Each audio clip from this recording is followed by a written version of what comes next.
दोस्तों, आज हम आपको अपने इस वीडियो में बताएंगे कि एक विशेष परिस्थिति में पत्नी के अलावा दूसरी महिला के साथ संबंध बनाना पाप नहीं माना गया है और वह कौन सी स्थिति है बनना पाप नहीं माना गया है। नारी चरित्र को समझ पाना किसी के लिए भी संभव नहीं हुआ है और न ही भविष्य में होगा, यहाँ तक कि स्वयं भगवान भी नारी चरित्र को पूरी तरह से समझ नहीं पाए। आज हम आपको बताएंगे कि चाहे आपकी पत्नी कितनी भी अच्छी क्यों ना हो, इन 3 प्रकार की महिलाओं पर कभी विश्वास नहीं करना चाहिए, नहीं तो जीवन भर पछताना पड़ेगा। साथ ही हम इस वीडियो में ये भी चर्चा करेंगे कि क्यों अधिकतर कलयुग की महिलाएं अपने पतियों को धोखा देती हैं और अन्य पुरुषों के साथ संबंध बनाती हैं। यह एक विशेष कथा है जो करवा चौथ के व्रत, वैवाहिक जीवन और रिश्तों की सच्चाई को उजागर करती है। हमारे कलयुग में महिलाएं अपने पति की लंबी आयु और सुखमय जीवन के लिए करवा चौथ का व्रत रखती हैं। परंतु कई बार ये देखा गया है कि कुछ महिलाएं अपने पतियों से दूर होकर अन्य पुरुषों के साथ संबंध बनाती हैं। आखिर ऐसा क्यों होता है? इस गूढ़ प्रश्न का उत्तर इस कथा में छिपा है। यदि आप ये कथा पूर्ण श्रद्धा और मन से सुनते हैं तो भगवान शिव, माता पार्वती की विशेष कृपा आप पर बनी रहती है। आपके जीवन की सभी बाधाएं और दुख स्वयं भगवान शिव हर लेते हैं और आपको खुशहाल जीवन का आशीर्वाद मिलता है। तो चलिए कहानी को प्रारंभ करते हैं। इससे पहले आपसे हाथ जोड़कर निवेदन है कि वीडियो को पूरा जरूर देखिएगा। पसंद आए तो लाइक, कमेंट और चैनल पर नए हैं तो आध्यात्मिक कथाएं चैनल को सब्सक्राइब कर लीजिएगा। एक बार कमेंट बॉक्स में हर हर महादेव जरूर लिखें। एक बार कैलाश पर्वत पर भगवान शिव के साथ माता पार्वती अपने सिंहासन पर विराजमान थी। माता पार्वती ने भगवान शिव को प्रणाम किया। भगवान शिव ने कहा, हे देवी पार्वती, निसंदेह आपके मन में कोई शंका उत्पन्न हुई है जिसका समाधान आपको कहीं नहीं मिला। अतः निश्चिंत होकर अपना प्रश्न पूछे, हम अवश्य ही आपकी शंका का समाधान करेंगे। तब देवी पार्वती भगवान शिव जी से कहते हैं, हे भगवान शिव, एक पुरुष को केवल एक ही स्त्री से विवाह करना चाहिए, एक ही स्त्री से संबंध बनाना चाहिए और संभोग करना चाहिए। किंतु मैंने ये भी देखा है कि कुछ मनुष्य अनेक से उसके पास उतना धन इकट्ठा नहीं होता था जिससे कि वह अपने घर का ठीक तरह से गुजारा चला सके। अब उसके मन में एक विचार आया कि मैं चाहे छोटी चोरी करूं या बड़ी चोरी, चोर के पकड़े जाने पर दंड तो मुझे उतना ही मिलेगा, तो क्यों ना मैं एक काम करूं कि कोई बड़ी चोरी करूं। तब आनंद ने राजा के खजाने को लूटने की योजना बनाई। जब उस चोर ने सब कुछ सोच समझ लिया और योजना बना ली, तब रात होने पर आनंद किसी तरह छुपते छुपाते राजमहल में प्रवेश कर गया और जहां राजा का खजाना रखा था वहां पर पहुंच गया। वहां पहुंचने पर उसने देखा कि राजा के खजाने को कई सैनिक देख रेख कर रहे थे। जब चोर ने देखा कि पहरा बहुत सख्त है तो आनंद को लगा कि उनकी आंखों में धूल झोंकना बहुत कठिन काम है। आनंद सोचने लगा, यहाँ तो साक्षात मौत के पैगंबर पहरा दे रहे हैं, अगर मैंने चोरी करने की गुस्ताखी की तो जीवित नहीं बच पाऊंगा। यही सोचकर आनंद उल्टे पांव लौट पड़ा। लौटते समय उसने सोचा कि खाली हाथ लौटने से अच्छा है कि कुछ ना कुछ तो यहाँ से चुरा कर ही चलूं, जिससे मेरा यहाँ आना व्यर्थ ना हो। तब आनंद के दिमाग में युक्ति आई कि राजा के कक्ष में चलना चाहिए, जहां राजा रात को सोता है और उस समय राजा अपने कपड़े उतार कर सो गया होगा। मैं राजा की पोशाक चुरा कर ले आऊंगा और वही पोशाक पहनकर मैं आसानी से कुछ धन चुराकर यहाँ से निकल जाऊंगा। तब सभी पहरेदार को लगेगा कि मैं राजा हूँ, इसलिए वे रास्ते में नहीं आएंगे और मेरा काम बड़ी आसानी से बन जाएगा। ऐसा सोचकर आनंद राजा के कक्ष के पास पहुंच गया। आनंद ने धीरे से पर्दा हटाकर झांक कर देखा तो अंदर का नजारा देखकर आनंद हैरान रह गया। उसने देखा कि कक्ष में राजा साहब अपने पलंग पर गहरी निद्रा में सो रहे हैं और उनकी रानी अपने पूरे कपड़े उतारे हुए अर्धनग्न अवस्था में पलंग पर बैठी हुई थी। आनंद ने रानी को जागता देखा तो आनंद के हाथ पैर सूख गए। वह एक दीवार से सटकर खड़ा हो गया। वह रानी के सो जाने का इंतजार करने लगा। काफी देर के बाद उसने फिर पर्दा हटाकर देखा कि देखिए रानी अभी तक सोई है या नहीं, क्योंकि जब रानी सो जाएगी तो राजा की पोशाक चुराई जा सकेगी। आनंद ने देखा कि रानी उसी तरह अभी भी बैठी जाग रही थी। ये देखकर आनंद कुछ ज्यादा ही घबरा गया। हड़बड़ी में बाहर उस चोर के हाथ से एक गुलदस्ता गिर गया। गुलदस्ता की आवाज सुनकर राजा तो नहीं जागा, लेकिन रानी तुरंत तलवार लेकर बाहर आ गई। उसने वह तलवार आनंद की गर्दन पर रख दी और बोली, कौन है तू और यहाँ किस लिए आया है? सच सच बता, वरना तुम्हारा सर अभी कलम कर दूंगी। दोस्तों, आनंद डर के मारे पसीना पसीना हो गया। वह हाथ जोड़कर गिड़गिड़ाते हुए बोला, रानी साहिबा, मेरी जान बख्श दीजिए, मैं एक गरीब चोर हूँ और चोरी करने के उद्देश्य से मैं यहाँ आया था। मैं इधर उधर छोटी मोटी चोरी करके अपने परिवार का पालन करता हूँ। आप मुझे मार दोगी तो मेरे बच्चे अनाथ हो जाएंगे। मैं वचन देता हूँ कि इस बार मुझे छोड़ दो, मैं कभी इधर मुड़कर भी नहीं देखूंगा। मेरे छोटे छोटे बच्चों पर रहम करो। आनंद को अत्यंत भयभीत और गिड़गिड़ा हुआ देखकर रानी ने आनंद को माफ कर दिया और बोली, सुन, तुझे मैं एक शर्त पर छोड़ सकती हूँ। मैं इस समय काम वासना से पीड़ित हूँ। अगर तू मेरे साथ शारीरिक संभोग करेगा तो मैं तुझे यहाँ से जाने दूंगी। अगर तूने ऐसा नहीं किया तो मैं तेरा सर काट दूंगी। रानी की अनोखी शर्त सुनकर आनंद और भी ज्यादा घबरा गया। कहने लगा, रानी जी, यह आप क्या कह रही हो? जरा थोड़ा तो लिहाज करो। मैं एक चोर हूँ और आप इतने बड़े राज्य की महारानी हो। हमारा मिलन कैसे हो सकता है? मेरी क्या औकात जो मैं तुम्हारे साथ ऐसा करूं? मेरे लिए तो ये सोचना भी गुनाह है। रानी बोली, मैं कुछ नहीं सुनना चाहती। अगर तुझे अपनी जान प्यारी है तो मैंने जैसा कहा है वैसा कर, वरना मरने को तैयार हो जाओ।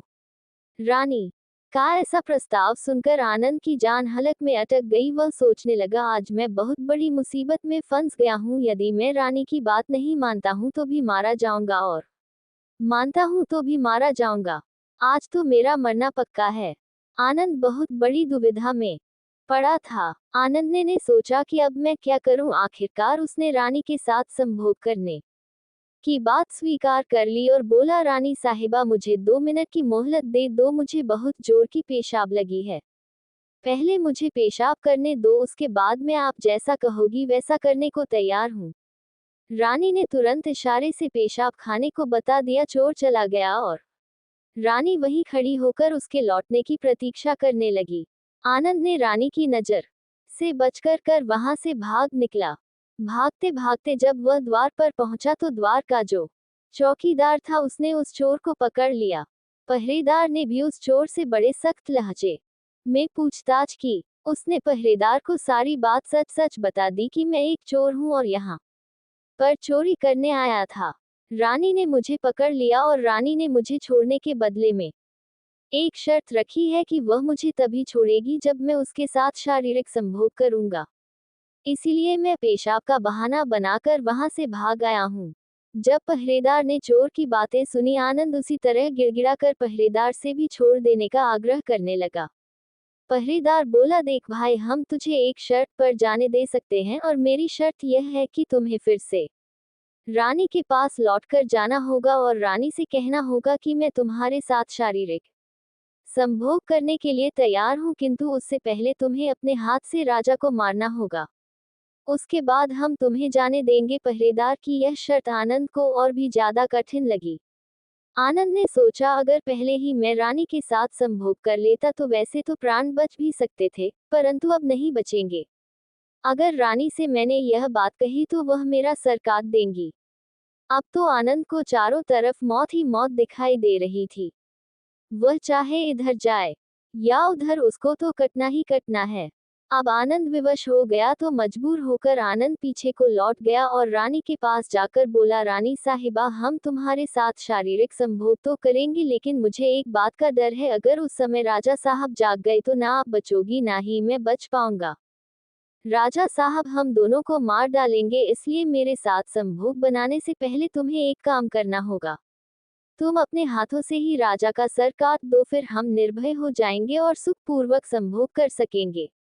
अगर तुम इतना काम कर सको तब तो मुझे तुम्हारी शर्त मंजूर है, वरना मैं तुम्हारे हाथों से मरना उचित समझूंगा। आप मुझे मार दीजिए। रानी काम वासना में वशीभूत थी।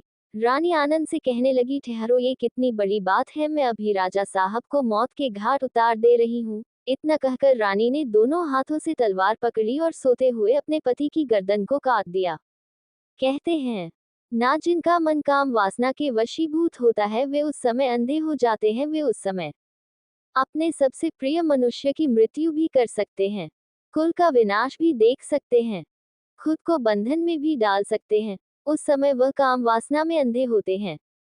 कहते हैं, रानी ने जब अपने हाथों से अपने ही पति को मार डाला तो राजा के रक्त से पूरा कक्ष लाल हो गया। राजा के रक्त से रानी भी भीग गई थी। इतना भयंकर मंजर देखकर रानी कुछ देर के लिए बेहोश हो गई। उसी समय आनंद को मौका मिल गया, वह वहां से तुरंत ही भाग निकला। इधर सुबह राजमहल में हंगामा हो गया कि किसी ने राजा को मार डाला है, मगर राजा को मारने वाले का कोई पता नहीं चल पा रहा था। सब लोग बड़े आश्चर्य में थे कि सोते हुए राजा को कौन मार गया। इधर रानी भी दहाड़ मार मार कर रो रही थी। इस रहस्य को पूरे राजमहल में केवल एक पहरेदार ही जानता था कि रानी और उस चोर में से किसी एक ने ही राजा को मारा है, परंतु उसने इस बात की चर्चा किसी से भी नहीं की। इधर राजा की अंतिम संस्कार की क्रिया की तैयारी पूरी हो चुकी थी। उधर रानी ने घोषणा की कि वह अपने राजा के साथ सती होना चाहती है। ये जानकर रानी पर किसी ने और भी संदेह नहीं किया कि रानी अगर ऐसा करती तो वह राजा के साथ सती क्यों होती। रानी श्रृंगार करके राजा के साथ चिता पर जाकर बैठ गई। राज्य के सभी अधिकारी राजा की चिता पर एक एक करके लकड़ी रखते जाते थे और उन्हें नमन करके पीछे लौट जाते थे। इस प्रकार से सबसे बाद में उस पहरेदार का नंबर आया। वह पहरेदार भी राजा की चिता पर लकड़ी रखने गया। वह तो इस रहस्य को जानता था। उसने धीरे से रानी से कहा, महारानी आप तो सती हो जाओगी, इतना तो बता ही दो कि राजा को आपने मारा था या उस आनंद चोर ने। ये सुनकर रानी चौंक पड़ी। वह समझ गई कि इसका मतलब इस भेद को ये पहरेदार भी जानता है। रानी बोली, सुन, राजा को ना तो मैंने मारा है ना उस चोर ने। अगर तुझे ये जानना है कि राजा को किसने मारा है तो तू यहाँ से चला जा और मैं जो स्थान बताती हूँ वहां पर जा। तब रानी आगे बोली, नगर से बाहर पश्चिम दिशा में जंगल के अंदर कुटिया बनाकर एक वृद्ध साध्वी रहती है, वह तुझे इस रहस्य को जरूर बता देगी। पहरेदार को यह रहस्य जानना था, इसलिए वह अगली सुबह ही रानी के बताए गए रास्ते के अनुसार ही जंगल में चला गया। जंगल में पहुंचने पर उसे एक कुटिया दिखाई दी। जब उसने उस कुटिया को देखा तो उस कुटिया के पास एक साध्वी खड़ी थी। पहरेदार ने जाकर उन साध्वी माँ के पैर पकड़ लिए और बोला, माँ जी, मैं एक रहस्य जानने आया हूँ कि राजा की हत्या किसने की। वह साध्वी कहती है, बेटा अगर तुझे ये रहस्य जानना है तो तुझे एक काम करना होगा। मेरी कुटिया के बाहर एक भेड़ बंधी हुई है, तू अपनी तलवार से उसका सिर काट दे। सर कटते ही भेड़ का दांत वहीं गिर जाएगा और वह सर हवा में उड़ने लगेगा। तू उस भेड़ के सिर का पीछा करते हुए जाना। वह भेड़ का सिर तुझे जहां भी ले जाए वहां पहुंचकर तुझे तेरे सवाल का जवाब मिल जाएगा कि राजा को किसने मारा है। अब तो पहरेदार ने वैसा ही किया। कुटिया के बाहर एक भेड़ बंधी हुई थी। पहरेदार ने अपनी तलवार से उस भेड़ का सिर काट दिया। सिर कटते ही वह सिर हवा में उड़ने लगा। वह सिर उड़ता हुआ उस पहरेदार को एक भयंकर वन के बीच ले गया। उस वन में गुफा बनी हुई थी। उस गुफा के द्वार पर जाकर वह सिर उतर गया। पहरेदार सोचने लगा कि इस जंगल में ना तो कोई मनुष्य मालूम पड़ रहा है, यहाँ भला मुझे कौन राजा की मौत का रहस्य बताएगा। वह गुफा के द्वार पर खड़ा खड़ा यही सोच रहा था। वह गुफा एक बड़े ही भयानक राक्षस की थी। वह राक्षस अपनी बेटी के साथ उसी गुफा में रहता था। रात हो चुकी थी। राक्षस उस समय अपने भोजन की तलाश में कहीं बाहर गया हुआ था। गुफा के अंदर केवल उसकी बेटी मौजूद थी। इधर जब राक्षस कन्या को किसी मनुष्य की गंध मालूम पड़ी तो वह द्वार पर निकल कर आए और उसने देखा कि एक नौजवान गुफा के बाहर द्वार पर खड़ा है। राक्षस कन्या ने सोचा कि यह कोई मनुष्य मालूम पड़ता है। अगर मैंने इसे मारकर खा लिया तो मेरे एक समय की भूख मिट पाएगी, और अगर मैंने इसे जिंदा रखा तो यह नौजवान मेरे बहुत काम आएगा। राक्षस कन्या ने तुरंत एक बहुत सुंदर लड़की का रूप धारण कर लिया और उसके सम्मुख पहुंच गई। इतनी सुंदर स्त्री पहरेदार ने पहले कभी नहीं देखी थी। वह पहरेदार उसे देखते ही उस पर मुग्ध हो गया। लड़की भी उसे अपने रूप से मोहित करने के लिए ही आई थी। राक्षस कन्या उसे अपनी गुफा में बुलाकर ले गई और उसके साथ खूब संभोग किया। इधर जब राक्षस के आने का समय हुआ तो उस राक्षस की लड़की ने उसे मक्खी बनाकर दीवार पर चिपका दिया। राक्षस ने उस लड़की से पूछा कि बेटी, मुझे किसी मनुष्य की गंध मालूम पड़ रही है। मुझे लगता है कि कोई चोर हमारी गुफा में घुस आया है। तब बेटी बात बनाती हुई बोली, पिताजी कैसी बातें कर रहे हो? हमारे होते हुए कौन मनुष्य यहाँ आने की हिम्मत करेगा, मैं तो उसे कच्चा चबा जाऊंगी। इस तरह उसने राक्षस को उल्लू बना दिया। अब तो वह राक्षस कन्या रोज उसे रात होने पर पुरुष बना लेती थी और उसके साथ बहुत रात तक बातें करती थी और शारीरिक संबंध भी बनाती थी और दिन निकलने पर मक्खी बनकर दीवार पर चिपका देती थी। इस प्रकार पहरेदार को राक्षस की गुफा में रहते रहते काफी दिन बीत चुके थे। उसे अपने घर के बच्चों की याद आती थी, पर वह उस राक्षस कन्या के चंगुल से नहीं निकल पा रहा था। एक दिन उसे मौका मिल गया। वह किसी तरह रात में वहां से भाग निकला और भागते भागते कई दिनों के बाद वह अपने नगर पहुंच गया। अपने बच्चों से मिलकर वह बहुत प्रसन्न हुआ और वह सोचने लगा, अच्छा हुआ जो मैं वहां से चला आया, ना जाने कब तक वह अप्सरा मुझे मक्खी बनाकर वहां रखती। इस प्रकार पहरेदार को अपने घर पर रहते काफी वक्त गुजर गया। एक दिन उसे फिर उसी लड़की की याद आई। अब तो दिन रात वह उस लड़की के ख्यालों में खोया रहता था, उसकी सुंदरता को याद करके उससे मिलने की इच्छा करता था। अब तो उसके बिना ना उसे खाना अच्छा लगता था ना पीना। हर समय यही सोचता था कि अब उससे किस प्रकार मिलन हो सके। पहरेदार उस राक्षस कन्या से मिलने के लिए छटपटा आने लगा। उसने फिर से उसके पास जाने का निश्चय किया। उसने सोचा कि पिछली बार तो मुझे उस साध्वी ने पहुंचा दिया था। मैं रास्ते में वहां से भाग कर आया हूँ, मुझे रास्ते का भी ज्ञान नहीं है, क्यों ना एक बार फिर उन्हें साध्वी की सहायता ले लूं। ऐसा सोचकर वह साध्वी माँ के पास कुटिया पर पहुंचा और उनसे विनती करके बोला कि हे माँ, एक बार मुझे फिर से उसी स्थान पर भेज दो जहां आपने पहले भेजा था। अब वह पहरेदार राजा की हत्या का रहस्य जानना तो भूल चुका था, उसे तो अब उस राक्षस कन्या से मिलने की बेचैनी थी। वह साध्वी समझ गई कि यह काम वासना के वासी भूत है। साध्वी बोली, बेटे पहले तो मेरे पास एक भेड़ थी जिसकी गर्दन का पीछा करते हुए तुम वहां चले गए, अब तो वह भी नहीं है। अब मैं तुम्हें कैसे पहुंचाऊं? हे माते, मैं तुम्हारा जीवन भर गुलाम बनकर रहूंगा, एक बार उस अप्सरा से मुझे फिर से मिलवा दो। साध्वी ने कहा, बेटे मैं तुझे मिला तो दूंगी, पर इसके लिए तुझे अपने बेटे को मेरे पास लाना होगा। पहरेदार बोला, ये कितनी बड़ी बात है। इतना कहकर पहरेदार अपने बेटे को बुला लाया। उस साध्वी ने कहा कि जिस तरह तुमने भेड़ का सिर काटा था, उसी तरह तुम अपने बेटे का सिर काट दो और उसी तरह इसका सिर भी हवा में उड़ेगा। तुम इसका सिर पकड़ लेना और ये तुम्हें उसी स्थान पर पहुंचा देगा।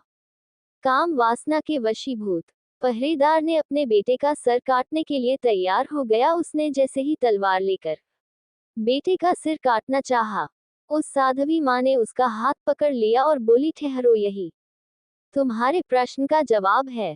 राजा को ना चोर ने मारा ना रानी ने, राजा को काम वासना के बसी भूत हवस ने मारा था।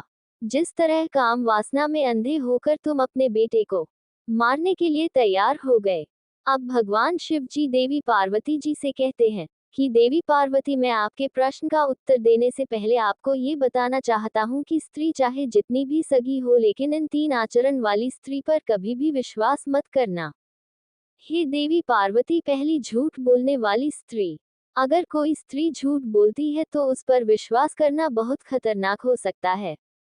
झूठ बोलने की आदत किसी भी रिश्ते की बुनियाद को कमजोर करती है। जब एक व्यक्ति झूठ बोलता है तो उसका उद्देश्य अपने असल इरादों को छुपाना और खुद को बचाना होता है। यदि एक स्त्री बार बार झूठ बोलती है तो यह उसके चरित्र की कमजोरी को दिखाता है। ऐसा व्यवहार न केवल रिश्तों में अनबन का कारण बनता है, बल्कि यह विश्वास को भी तोड़ता है। जब आप किसी झूठी स्त्री पर विश्वास करते हैं तो आप अपनी भावनाओं के साथ खेल रहे होते हैं और अंत में आपको वही दर्द मिलता है जिसे आप टाल सकते थे। दूसरी स्त्री, स्वार्थी और लालची स्त्री। एक और प्रमुख आचरण जो स्त्री को विश्वास के लायक नहीं बना था वह है स्वार्थी होना। जब कोई स्त्री अपनी इच्छाएं और फायदे के लिए दूसरों का इस्तेमाल करती है और किसी अन्य व्यक्ति की भावनाओं का ख्याल नहीं रखती तो वह रिश्तों में अपनी नियत को साफ नहीं रखती। स्वार्थ और लालच रिश्ते की सच्चाई को मिटा देते हैं। ऐसी स्त्री खुद को हमेशा प्राथमिकता देती है और किसी अन्य व्यक्ति की भावना या जरूरतों की कद्र नहीं करती। जब आप ऐसी स्त्री पर विश्वास करते हैं तो आप केवल अपनी भावनाओं के साथ नहीं बल्कि अपनी वित्तीय स्थिति या अन्य संसाधनों के साथ भी धोखा खा सकते हैं। तीसरी स्त्री, वफादार ना रहने वाली स्त्री। अगर कोई स्त्री वफादारी और प्रतिबद्धता की कमी दिखाती है तो ये सबसे खतरनाक संकेत होता है। वफादारी एक रिश्ते की सबसे अहम नींव है और जब किसी स्त्री में ये गुण नहीं होता तो वह रिश्ते को जल्दी ही तोड़ सकती है। वह किसी भी कठिनाई के आने पर या किसी और आकर्षण के चलते अपने साथी को धोखा दे सकती है। ऐसा करने वाली स्त्री के साथ रिश्ते में रहना मानसिक और भावनात्मक दृष्टि से बहुत पीड़ादायक हो सकता है। विश्वास और प्यार पर आधारित कोई भी रिश्ता अगर वफादारी की कमी से प्रभावित होता है तो वह अंततः टूट ही जाता है। अब भगवान शिव माता पार्वती जी से कहते हैं, हे देवी पार्वती, अब मैं आपके प्रश्न का उत्तर देता हूँ कि पत्नी के अलावा इस एक स्त्री के साथ संबंध रखना पाप नहीं होता। हे देवी पार्वती, मानव जीवन में रिश्तों की अहमियत बहुत अधिक होती है और इन रिश्तों में सबसे महत्वपूर्ण और पवित्र रिश्ता विवाह का होता है। विवाह एक ऐसी संस्था है जो दो व्यक्तियों को एक साथ लाती है और इसमें न केवल शारीरिक बल्कि मानसिक, भावनात्मक और सामाजिक जुड़ाव भी होता है। इसलिए जब बात पत्नी के अलावा किसी अन्य स्त्री के साथ संबंध रखने की होती है तो यह सवाल उठता है कि क्या ये पाप नहीं होता। आगे भगवान शिव माता पार्वती से कहते हैं, हे देवी पार्वती, पहली बात, विवाह का पवित्रता और नैतिक जिम्मेदारी। विवाह को सामाजिक और धार्मिक दृष्टिकोण से एक पवित्र बंधन माना जाता है। भारतीय संस्कृति में विवाह को केवल एक कानूनी अनुबंध नहीं बल्कि दो आत्माओं का मिलन माना जाता है। पति पत्नी का रिश्ता एक दूसरे के प्रति पूर्ण विश्वास, सम्मान और प्यार पर आधारित होता है। एक व्यक्ति अपनी पत्नी से वचन लेता है कि वह जीवन भर उसके साथ रहेगा और किसी अन्य स्त्री के साथ संबंध बनाना न केवल उसकी पत्नी के साथ धोखा होता है बल्कि यह विवाह की पवित्रता का उल्लंघन भी है। दूसरी बात, धार्मिक दृष्टिकोण से विचार। हिंदू धर्म में विवाह को बहुत पवित्र माना गया है। वेदों, उपनिषदों और अन्य धार्मिक ग्रंथों में पति पत्नी के रिश्ते को एक दिव्य बंधन के रूप में चित्रित किया गया है। भगवत गीता में भी यह कहा गया है कि किसी भी रिश्ते में विश्वास, सम्मान और सच्चाई होना चाहिए। यदि कोई व्यक्ति अपनी पत्नी के अलावा किसी अन्य स्त्री के साथ संबंध बनाता है तो यह उसकी नैतिकता और धार्मिकता पर उठता है। इस तरह के संबंध को पाप माना जाता है क्योंकि यह विश्वासघात, धोखा और विवाह की पवित्रता का उल्लंघन है। इस संबंध में एक अन्य महत्वपूर्ण पहलू यह है कि हिंदू धर्म के अनुसार विवाह के समय व्यक्ति अपने जीवनसाथी से वचन लेता है कि वह किसी और के साथ शारीरिक या मानसिक संबंध नहीं बनाएगा। यह वचन धार्मिक और नैतिक दृष्टिकोण से बहुत महत्वपूर्ण होता है और यदि कोई व्यक्ति इसे तोड़ता है तो यह उसे पापी बनाता है। तीसरी बात, सामाजिक दृष्टिकोण। समाज में विवाह को एक स्थिर और भरोसेमंद रिश्ते के रूप में देखा जाता है। जब पति पत्नी के बीच विश्वास होता है तो समाज भी उस रिश्ते को सम्मान की दृष्टि से देखता है। यदि कोई व्यक्ति अपनी पत्नी के अलावा किसी अन्य स्त्री के साथ संबंध बनाता है तो यह समाज के नजरिए से गलत है। ऐसे व्यक्ति को समाज में अपनी प्रतिष्ठा खोने का खतरा होता है। समाज में विश्वासघात करने वाले को न केवल एक व्यक्तिगत दृष्टिकोण से दोषी माना जाता है बल्कि पूरे परिवार को भी सामाजिक दायरों में नुकसान हो सकता है। इससे न केवल परिवार में तनाव और असंतुलन पैदा होता है बल्कि समाज में भी इसका प्रतिकूल प्रभाव पड़ता है। चौथी बात, मानसिक और भावनात्मक प्रभाव। जब कोई व्यक्ति अपनी पत्नी के अलावा किसी अन्य स्त्री के साथ संबंध बनाता है तो इसका मानसिक और भावनात्मक प्रभाव भी बहुत गहरा होता है। पत्नी जो अपने पति पर विश्वास करती है, जब उसे इस धोखे का पता चलता है तो उसका विश्वास टूट जाता है। ये केवल पत्नी के लिए मानसिक पीड़ा का कारण नहीं बनता बल्कि बच्चों और अन्य परिवार के सदस्यों पर भी इसका असर पड़ता है। मानसिक रूप से यह व्यक्ति अपने रिश्ते में असंतुलन और अशांति महसूस करने लगता है।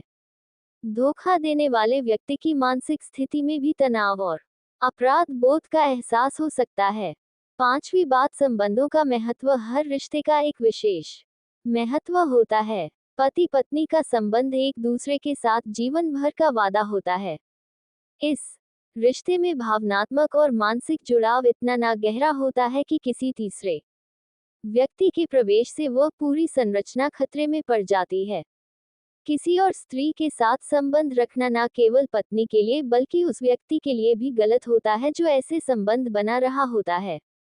ये संबंधों की सच्चाई और ईमानदारी को नुकसान पहुंचाता है और आत्मसम्मान को भी गठित करता है। पति पत्नी विवाह करते हैं, अगर उन्हें किसी भी संतान की प्राप्ति नहीं होती है तो वह उस पूर्ति के लिए पुनः विवाह कर सकते हैं।